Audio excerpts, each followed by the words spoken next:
Hello viewers, আরেকটি unboxing ভিডিওতে আপনাদের সবাইকে স্বাগতম জানাচ্ছি। আমি আনিসুল ইসলাম। বাম দিকে দেখতে পাচ্ছেন সেকেন্ড জেনারেশনের এয়ারপোডস রয়েছে এবং ডান দিকে সেকেন্ড জেনারেশনের এয়ারপোডস প্রো রয়েছে। প্রথমে রিলিজ ডেটের পার্থক্য দেখতে পাচ্ছেন, একটি 2019 সালে এবং অন্যটি 2022 সালে, যেটা রিলেটিভলি নিউ। আসলে এয়ারপোডসের থার্ড জেনারেশনের সাথে সেকেন্ড জেনারেশনের এয়ারপোডস প্রো এর পার্থক্য করাটা বেটার ছিল, বাট যাই হোক, আমার কাছে যেই দুটি অপশন আছে তাদেরই এখানে নিয়ে আলোচনা করব।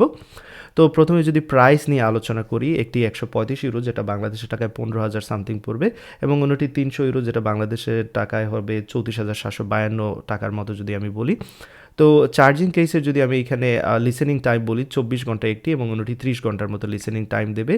নর্মালি চার্জিং কেস ছাড়া যদি আমি সেটা চিন্তা করি, একটা 5 ঘন্টা আমাকে সাপোর্ট দেবে, অন্যটি 6 ঘন্টা সাপোর্ট দিবে। তো পার্থক্যটা এত আহামরি এখানে কোনো কিছু নয়। এদের অবশ্যই উভয়ের ক্ষেত্রে লাইটনিং কেবল রয়েছে। তো এই দুইটি এয়ারপোডসের মধ্যে সবচেয়ে বড় পার্থক্যগুলো যদি আমাকে খুঁজে নিতে হয়, সেক্ষেত্রে আমি বলবো সেকেন্ড জেনারেশনের এয়ারপোডসের ক্ষেত্রে নয়েজ ক্যান্সেলেশন ফ্যাসিলিটি নেই। এটা সোয়েট এবং ওয়াটার রেসিস্ট্যান্টও না, যেটা কিনা সেকেন্ড জেনারেশনের এয়ারপোডস প্রো এর ক্ষেত্রে রয়েছে। এছাড়াও এয়ারপোডস প্রো এর আরেকটি ভালো দিক রয়েছে, সেটা হচ্ছে আপনি ম্যানুয়ালি ভলিউম কন্ট্রোল করতে পারবেন এয়ারপোডস প্রো থেকে, যেটা কিনা এয়ারপোডস থেকে আপনি পারবেন না।